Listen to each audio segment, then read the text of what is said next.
आज हम शुरू कर रहे हैं प्रतिरोधों का संयोजन। इससे पूर्व वीडियो में हमने प्रतिरोध के बारे में जान लिया था, R द्वारा व्यक्त किया जाता है। आज हम पढ़ेंगे प्रतिरोधों का संयोजन। प्रतिरोधों का संयोजन दो प्रकार से होता है। नंबर एक श्रेणी क्रम संयोजन, नंबर दो समांतर क्रम संयोजन।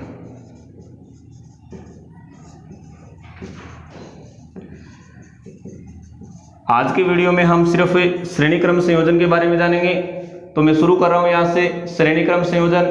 देखिए, श्रेणी क्रम संयोजन और समांतर क्रम संयोजन का मुख्य अंतर क्या होता है, सबसे पहले वो बात कर लेते हैं। श्रेणी क्रम संयोजन, श्रेणी का मतलब एक के बाद में एक, जैसे ये एक श्रेणी है, उसके बाद में ये एक श्रेणी और एक श्रेणी, मतलब ये श्रेणी क्रम संयोजन हो गया।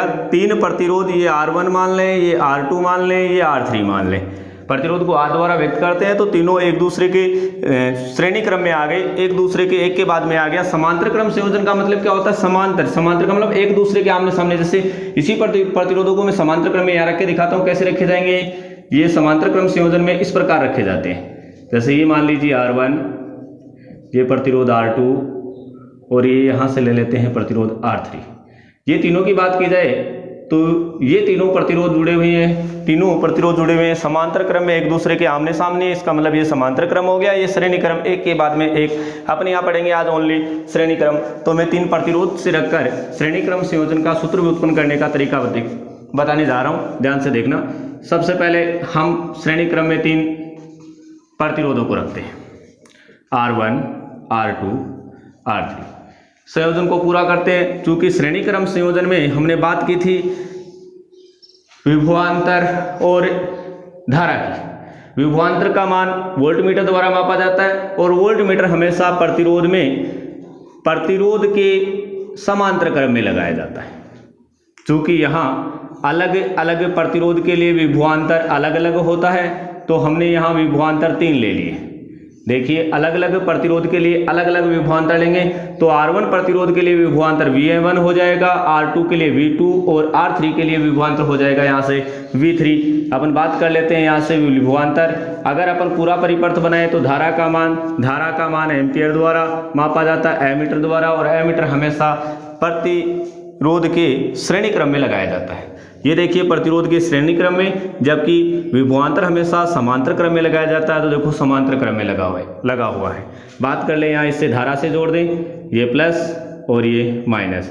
ये हमने यहाँ से बैटरी से जोड़ दिया, यहाँ से अपन कुंजी जोड़ देते हैं, ये हमने बल्ब जोड़ दिया और ये संयोजन हमारा पूरा हो गया। धारा की दिशा दिखा देते हैं। धारा की दिशा हमेशा प्लस से माइनस की ओर होती है, तो ये प्लस यहाँ से शुरू हो रहा है, ये प्लस ऊपर से नीचे की ओर, इसमें धारा का मान हो जाएगा।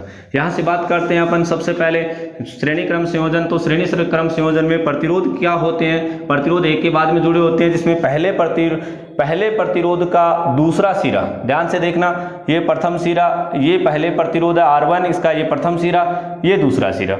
यहाँ से दूसरे प्रतिरोध का ये प्रथम सिरा और ये द्वितीय सिरा। उसी प्रकार ये तीसरे प्रतिरोध का इधर वाला प्रथम सिरा और इधर वाला दूसरे सिरा।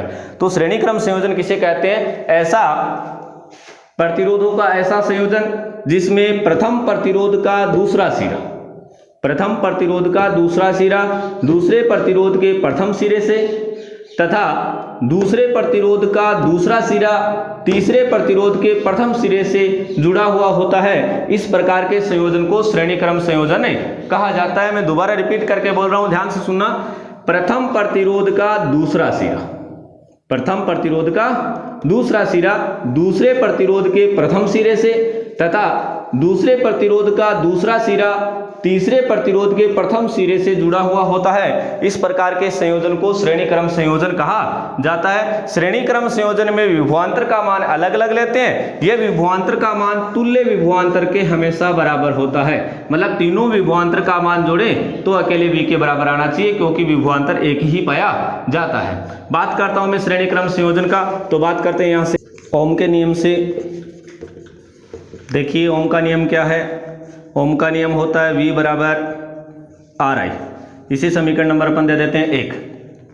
यहाँ से अपने पास प्रतिरोध अलग अलग हैं तो प्रत्येक प्रतिरोध पर विभवांतर का मान अपन निकाल लेते हैं। देखिए यहाँ से ये V1 पर मतलब अकेला V माने तो हमें प्रतिरोध पूरा R मानना पड़ेगा और धारा का मान I मानना पड़ेगा। उसी प्रकार अपन अलग अलग प्रतिरोध के लिए निकालें तो देखो सबसे पहले मैं R1 प्रतिरोध के लिए निकालता हूँ। R1 प्रतिरोध के लिए विभवांतर, देखिए विभवांतर का मान यहाँ अलग अलग है। R1 प्रतिरोध के लिए विभवांतर हमारे पास V1 दिया हुआ है, तो इस सूत्र का मान वही ओम का नियम है, तो ओम के नियम से देखिए V की जगह आ जाएगा V1, इसमें V नहीं हमारे पास V1 है, V की जगह बराबर का निशान आ गया, वह क्या हुआ R की जगह आ जाएगा R1, क्योंकि R1 प्रतिरोध के लिए निकाल रहे हैं, और I की जगह I आएगा क्योंकि हमारे पास एम्पियर एक ही है, धारा का मान समान है। ये समीकरण नंबर हो गया हमारा 2। दूसरा उसी प्रकार R2 प्रतिरोध के लिए निकाल लें तो देखिए R2 प्रतिरोध के लिए विभवांतर, R2 प्रतिरोध के लिए विभवांतर लेते हैं तो V की जगह आ जाएगा, देखो V2, R2 प्रतिरोध के लिए विभवांतर V2 है यहाँ से, तो V की जगह आ गया V2 बराबर V2 के लिए प्रतिरोध हो जाएगा R2, ये रो R2 और I का I। ये समीकरण नंबर हो गया 3। उसी प्रकार R3 प्रतिरोध के लिए ले लें, R3 प्रतिरोध के लिए विभवांतर, R3 प्रतिरोध के लिए विभवांतर वही आ जाएगा, V की जगह आ जाएगा देखो V3 बराबर R की जगह R3 और I का I। ये समीकरण नंबर 4। ध्यान से अपन यहाँ देखेंगे तो हमारे तुल्य जो विभवांतर था वो अलग अलग विभवांतर के योग के बराबर होता है, अर्थात इस V का मान इन तीनों के योग के बराबर होता है। तो मैं यहाँ लिख रहा हूँ, देखिए तुल्य विभवांतर अलग अलग विभवांतर के योग के बराबर होता है।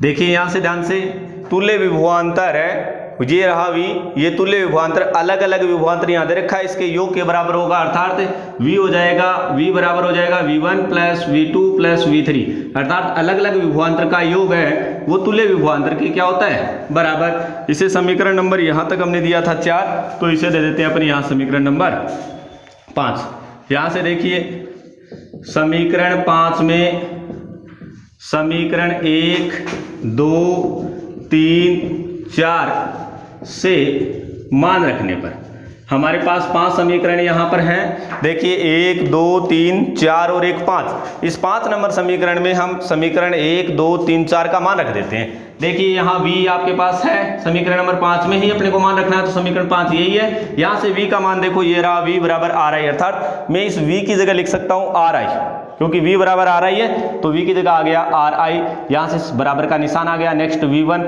तो V1 की देखो यहाँ से ले लेता हूँ समीकरण नंबर 2 से, V1 बराबर है R1I, तो इस V1 की जगह रख दिया मैंने R1I, फिर निशान प्लस का आ गया, फिर V2 आ गया, तो V2 का देखिए यहाँ से V2 बराबर है R2I, तो यहाँ से V2 की जगह मैं लिख देता हूँ R2I प्लस V3 यहाँ है तो V3 की जगह लिख सकते हैं अपन R3I, तो यहाँ लिख दिया R3I। देखिए यहाँ अपन देखिए I को बाहर निकाल लेते हैं समीकरण से, तो I आ गया, यहाँ I को मैंने बाहर निकाल दिया तो अंदर बच गया R। उसी प्रकार इन तीनों में भी I कॉमन है तो I कॉमन ले लिया यहाँ से, यहाँ बच गया I बाहर चला गया तो R1 प्लस का निशान आ गया, I बाहर चला गया, यहाँ बच गया R2। उसी प्रकार प्लस का निशान, यहाँ I बाहर चला गया, यहाँ बच गया R3। दोनों बराबर के निशान के दोनों तरफ I है, इसका मतलब I से I कट गया, यहाँ बचा R बराबर R1 plus R2 plus R3।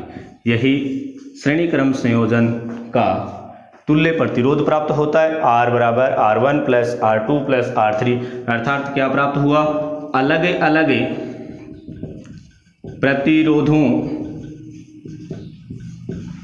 अलग अलग प्रतिरोधों का योग, प्लस का निशान लगा हुआ, अलग अलग प्रतिरोध है उनका योग तुल्य प्रतिरोध के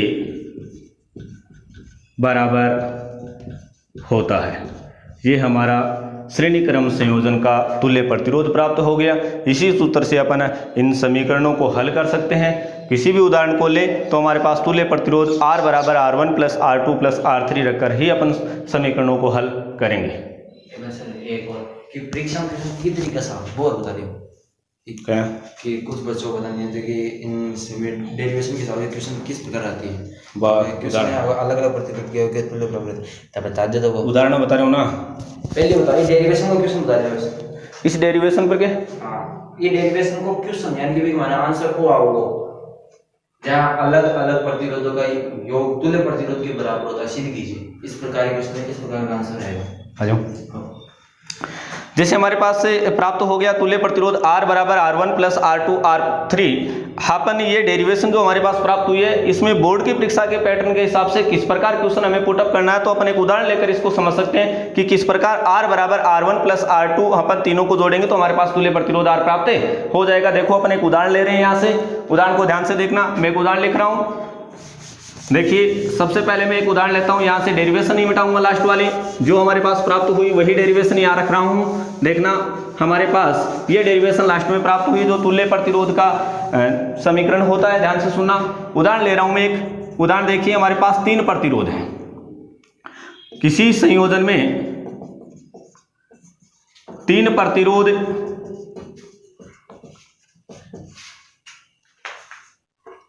अलग अलग ओम ले लेते हैं, 3 ओम 4 ओम व 5 ओम श्रेणी क्रम में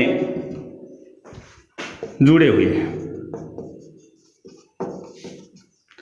संयोजन को पूरे संयोजन की बात की जाए तो संयोजन को 6 वोल्ट की बैटरी से जोड़ा जाता है। संयोजन को पूरे को 6 वोल्ट की बैटरी से अपन जोड़ रहे हैं। हमें यहां से निकालना है धारा का मान नंबर 1, और दूसरा समीकरण हम यहां से निकाल लें तो प्रत्येक प्रतिरोध पर विभवांतर का मान निकाल सकते हैं।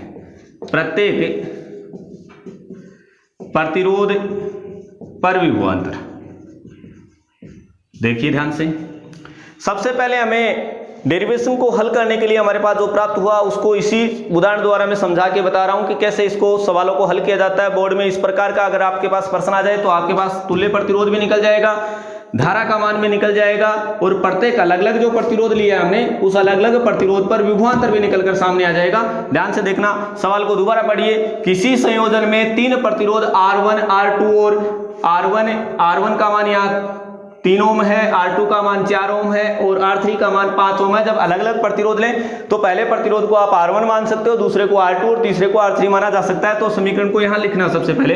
देखिए यहाँ से R1 का मान आपके पास दिया हुआ 3 ओम, R2 का मान दिया हुआ आपके पास 4 ओम और R3 का मान आपके पास है यहाँ से 5 ओम। अलग अलग 3 प्रतिरोध है तो तीनों प्रतिरोधों को हमने R1 R2 R3 मान लिया। फिर हमने कहा कि श्रेणी क्रम से जुड़े हुए हैं, ये रहा आपका पास श्रेणी क्रम का डेरिवेशन। फिर बात करें यहाँ से संयोजन 6 वोल्ट की बैटरी से यहाँ से जुड़ा हुआ है। 6 वोल्ट की बैटरी, वोल्ट का मतलब विभवांतर, तो V बराबर आपके पास यहाँ से 6 वोल्ट दे रखा है। ये लीजिए, ये भी हमने लिख दिया। जो हमारे पास समीकरण में जो हमारे पास दिया हुआ है वो टोटल हमने यहाँ लिख लिया। हमें मान क्या ज्ञात करना है, सवाल नंबर 1 यहाँ से ज्ञात करना है धारा का मान, अर्थात I बराबर ज्ञात करना है। धारा को हमने पाठ के शुरू में पढ़ा था फर्स्ट वीडियो में कि धारा को I द्वारा व्यक्त किया जाता है, तो यहाँ I का मान निकालना है। दूसरा हमारे पास यहाँ से लिखा हुआ है प्रत्येक प्रतिरोध में विभवांतर, प्रत्येक प्रतिरोध अलग अलग प्रतिरोध है। हमने जो सवाल लिखा था उसमें हमारे पास इस प्रकार का प्राप्त हुआ था कि प्रत्येक प्रतिरोध में विभवांतर अलग अलग होता है। ध्यान से दूसरा कि यहाँ से अपन पहले सवाल को I को मान निकालते हैं। I का मान कैसे आ सकता है, I का मान आ सकता है ओम के नियम से। देखिए ओम के नियम से अपन I का मान निकाल सकते हैं। ओम का नियम होता है V बराबर RI। आपको यहाँ निकालना I, तो R को इधर ले जाइए क्योंकि I इधर मल्टीप्लाई में गुणा में, R को इधर ले आए तो V बटा R बराबर हो गया I। आपके पास यहाँ से देखो V का मान है हमारे पास, R का मान आपके पास नहीं है तो अपन R का मान निकाल लेते हैं। हमारे पास संयोजन किस में जुड़ा हुआ था, यहाँ लिखा हुआ बाकायदा श्रेणी क्रम संयोजन, तो यहाँ से लिखिए संयोजन था वो श्रेणी क्रम है, संयोजन है श्रेणी क्रम। तो श्रेणी क्रम में आपके पास डेरिवेशन लास्ट में प्राप्त हुआ R बराबर R1 plus R2 plus R3, तो यहाँ से निकाल लीजिए R बराबर R1 plus R2 plus R3। देखिए आपके पास R का मान आ जाएगा, R बराबर R1 का मान तुम्हारे पास है यहाँ से 3 प्लस R2 का मान यहाँ से है 4 प्लस R3 का मान यहाँ से है 5। तो कितना हो गया? R बराबर, इनको जोड़ लीजिए, इनका योग ही है 3 और 4 7, 7 और 5 है 12। R का मान हो गया यहाँ से 12 ओम। तो देखिए यहाँ से R1 R2 R3 मतलब अलग अलग प्रतिरोध का मान योग तुल्य प्रतिरोध के बराबर हो गया। यहाँ से टोटल जो प्रतिरोध था इस संयोजन का वो आपके पास था 12 ओम। तो यहाँ से अपन इस समीकरण में मान रख सकते हैं और हमारे पास धारा का मान निकल कर आ सकता है। देखिए यहाँ से अपन बात की जाए, V बराबर RI इसी समीकरण में लिखा था, I बराबर V अपॉन R, तो V का मान आपके पास यहाँ से आ गया 6/R का मान आ गया 12। तो I बराबर हो गया 6/12 अर्थात 1/2, 1 में 2 का भाग देंगे 0.5 एम्पियर। 0.5 लिख दें या 0.5 लिख दें, बात एक ही है। 0.5 एम्पियर यहाँ इस पूरे संयोजन में धारा का मान हो गया। हमारा दूसरा सवाल था, पहला सवाल हमारा यही पूछा गया था, I का मान आ गया। दूसरे सवाल में था प्रत्येक प्रतिरोध में विभवांतर। हमने श्रेणी क्रम संयोजन का चित्र बनाया था थोड़ी देर पहले। इस प्रकार हमने परिपथ बनाया था कि ये R1 था, ये R2 था और ये R3 था। इसमें विभवांतर का मान यहाँ से लिया था V1, यहाँ लिया था हमने V2 और यहाँ लिया था हमने V3।